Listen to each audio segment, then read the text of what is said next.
नमस्कार, जय हो भारत का संविधान, जय भीम। नाशिक या पावन नगरीमध्ये आपण पत्रकार बांधव आमंत्रित करण्यात आलेत आपणाशी संवाद साधण्याकरिता। आणि कशाचा आवाज आहे? अच्छा अच्छा। आणि आपल्या ह्या नाशिक नगरामध्ये जिथे येणाऱ्या काळामध्ये कुंभचं दर्शन, महाकुंभचं दर्शन आपल्याला होणार आहे। अत्यंत चांगल्या लोकांची नगरी, सुसंस्कृत लोकांची नगरी असं या नाशिकची ओळख आहे।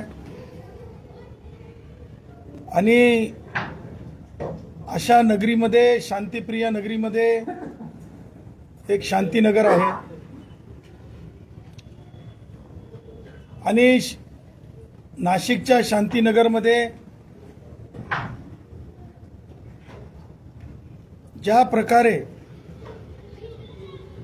मानव अधिकाराचं उल्लंघन,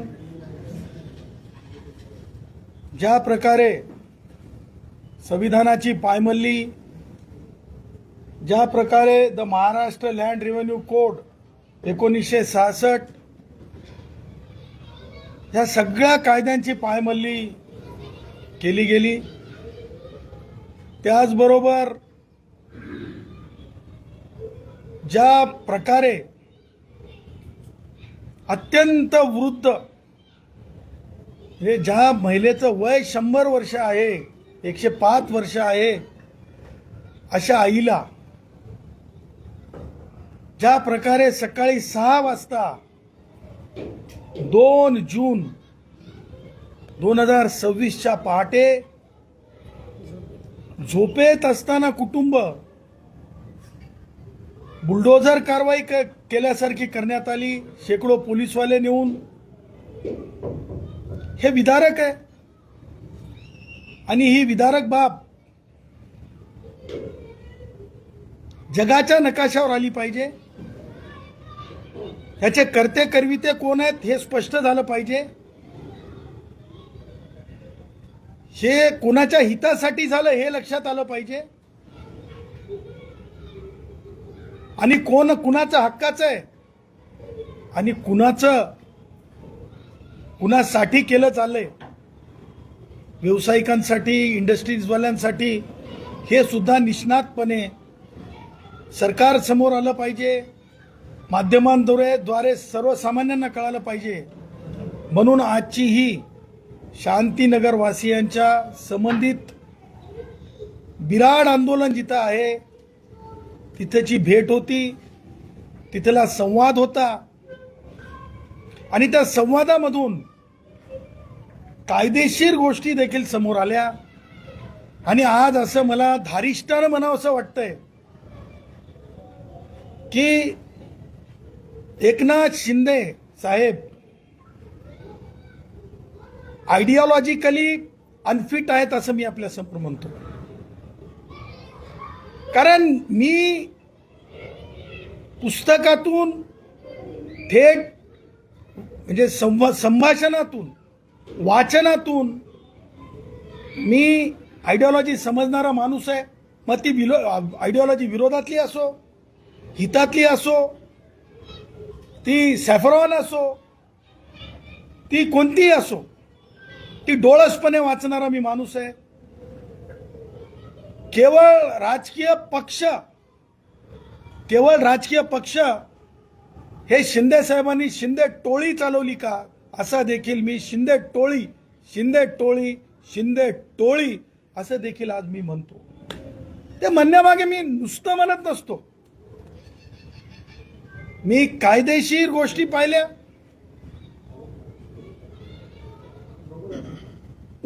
माननीय मंत्री उदय सामंतांची मी भूमिका तपासली। एका मंत्रालयाने दुसऱ्या मंत्रालयाची फसवणूक या प्रकरणात झाली. हे कदाचित आतापर्यंत तुम्हाला म्हणजे कुणी सांगितलं नसेल, किंवा तुम्ही, मला असं वाटतं की जे प्रिंट मीडियावाले असतील त्यांनी हा चकार शब्द सुद्धा लिहिला गेला नसेल, किंवा म्हणजे डिजिटल किंवा दूरचित्रवाहिन्यांनी सुद्धा कधीच या प्रकरणामध्ये हे दाखवलं नसेल की ह्या प्रकरणात इंडस्ट्रीज डिपार्टमेंटनी स्पष्टपणे जे आहे महसूल व वन मंत्रालयाची सेक्शुअल फसवणूक केलेली आहे. दिशाभूल जयश्री पाटील नेहमीच सांगत असतात मला, तर त्यांच्या म्हणण्यानुसार दिशाभूल सुद्धा आहे. हा तो शासन निर्णय, हा शासन निर्णय महाराष्ट्र औद्योगिक विकास महामंडळ यांना विस्तारीकरणासाठी मौजे अंबड तालुका जिल्हा नाशिक येथील गट नंबर 43 पैकी 2.14 आणि 72 पैकी 13.86 आर अशी एकूण 16.00 आर शासकीय जमीन विनामूल्य उपलब्ध करून देण्यास मान्यता देण्याबाबतचा आहे. ह्या शासन निर्णयाची तारीख आहे 7 ऑगस्ट 2024. हा शासन निर्णय मी आपल्याला वाचायला देतो. आपण डोळसपणे जर हा शासन निर्णय वाचला तर ह्या शासन निर्णयामध्ये हा भूभाग कुठेही गुरुचरण जमीन, गायरान जमीन असल्याचे नमूद नाही. गुरुचरण जमीन, गायरान जमीन असल्याचे ह्या शासन निर्णयामध्ये नमूद नाही. म्हणजे महसूल मंत्री ज्यावेळेस, महसूल आणि वन मंत्री ज्यावेळेस हा शासन निर्णय करत होते त्यावेळेस असं सांगण्यात आलं असावं की ही जमीन शासनाची जमीन आहे, फक्त शासनाची जमीन आहे. कारण शासनाच्या जमिनीचे अधिग्रहण इंडस्ट्रियल पर्पजसाठी, शासनाच्या जमिनीचे अधिग्रहण वेगवेगळ्या प्रयोजनासाठी केलं जाऊ शकतंय. खाजगी जमिनीचं सुद्धा अधिग्रहण केलं जाऊ शकतंय. परंतु एक गोष्ट आपण लक्षात घेतली पाहिजे, गायरान जमिनीचे अधिग्रहण इंडस्ट्रियल पर्पजसाठी करता येत नाही. अशा प्रकारचा कायदा महाराष्ट्र लँड रेव्हेन्यू कोड 1966 मध्ये नमूद आहे. त्याच्या कलम 22(1) मध्ये स्पष्ट आहे. कलम 22(1) मध्ये स्पष्ट आहे. मग हे स्पष्ट असताना भूलभुलैया कसा खेळण्यात आला? भूलभुलैया खेळताना ह्या कलमाच्या 2चा आधार घ्यायचा प्रयत्न केला, 6चा आधार घ्यायचा प्रयत्न केला, परंतु त्या 6च्या मध्ये प्रोव्हाइडेड लिहिलेलं आहे ही जमीन पब्लिक पर्पजसाठी,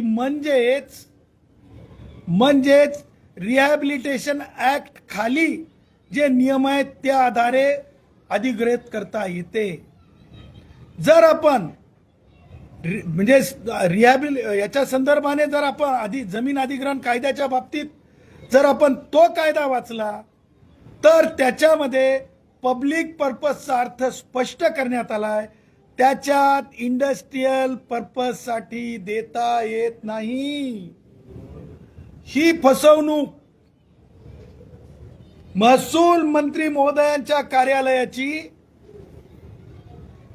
महसूल मंत्री महोदयांच्या चांगुलपणाची, महसूल मंत्री महोदयांची ज्या प्रकारे करण्यात आली ती फाईल देखील आता स्पष्टपणे पब्लिक डोमेन मध्ये आली पाहिजे.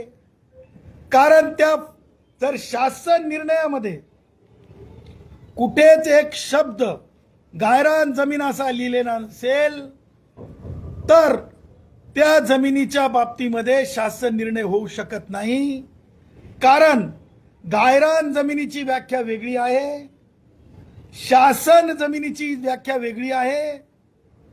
परंतु हे कुठेही पाहण्यात आलेलं नाही. मला तुम्हाला सांगायचंय, माननीय सर्वोच्च न्यायालयाने जयपाल सिंग विरुद्ध पंजाब सरकार, सर्वोच्च न्यायालयाच्या केसचा नंबर आहे 2011 1 SCC 639. आपल्या माध्यमातून उदयला हे आकडे समजले पाहिजे, नुसते हे आकडे समजून चलत नाहीत. हे निवडणुकीच्या राजकारणात हे आकडे चलतात. एखाद्या टोळीला हे आकडे निवडणुकीच्या राजकारणात समजू शकतात, परंतु हे कायद्याचे आकडे आहेत. कान उघडून ऐकावं लागेल, डोळसपणे पाहावं लागेल, नाहीतर कोर्टामध्ये उभं राहावं लागेल.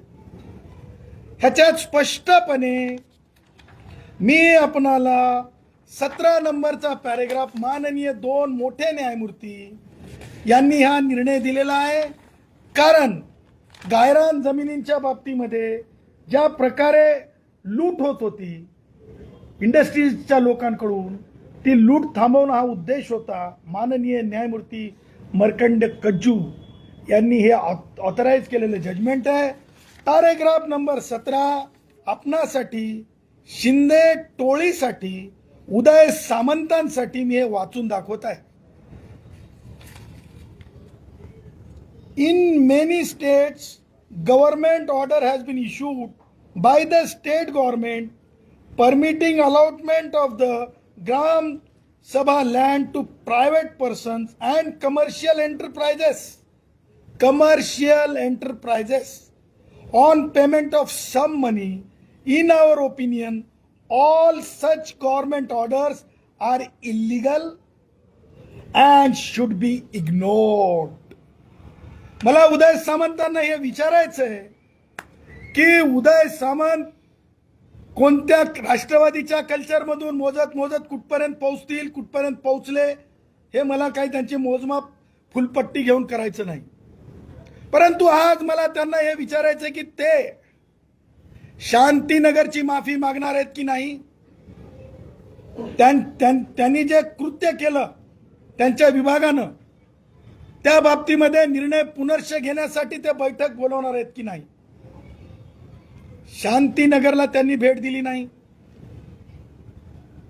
50 आपण सगळे पत्रकार आहात, इथे आपल्याला माहिती आहे ती वस्ती कधीपासून आहे. आणि त्याही पुढे जाऊन ह्या जजमेंटमध्ये स्पष्टपणे सांगितलंय, जर ही जमीन कुणाला देता येत असेल तर ती फक्त आणि फक्त शेड्यूल कास्ट आणि शेड्यूल ट्राईबच्याच लोकांना देता येते. Paragraph number 23, regularization should only be permitted in exceptional cases. Example, where lease has been granted under some government notification to the landless laborers. उदय उत्तर दे. हे गावगाड्याची भाषा आहे, ही गुराख्याची भाषा आहे, ही कष्टकऱ्याची भाषा आहे. उदय उत्तर दे. ते जे तू कारखानदारांना जमीन द्यायला निघालास, ती जे कारखानदार आहेत ते लेबरर आहेत का, ते कामगार आहेत का, ते लँडलेस आहेत का. त्या पुढे जाऊन उदय मला उत्तर दे. Or member of the schedule caste, schedule tribes, or where there is already a school, dispensary or other public utility on the land. Schedule caste, schedule tribe आणि शाळा मंदिरांच्या व्यतिरिक्त ती जमीन देता येत नाही. हा फ्रॉड आहे. हे सगळं आखण्यामागे दीपक पाटीलला कसं आणण्यात आलं, कारण मी इंडस्ट्रीज डिपार्टमेंटच्या लय अधिकाऱ्यांचा, प्रदीप कुमार दाबेराव नाही त्यांच्या आधीपासूनचा वकील आहे. मला माहित आहे इंडस्ट्रीज डिपार्टमेंटमध्ये काय काय चालतंय, ओलं कसं जळतंय, वाळलं कसं जळतंय, त्याची मला जाणीव आहे. त्यामुळं श्री दीपक पाटील हे आरो आहेत, त्यांच्याकडे जेव्हा ही संबंध बाब दाखवण्यात आली, श्री खरात गेले होते, त्यावेळेस त्यांनी स्पष्ट सांगितलं हे सगळं खरं आहे, परंतु हे सगळं वरून आलं आहे.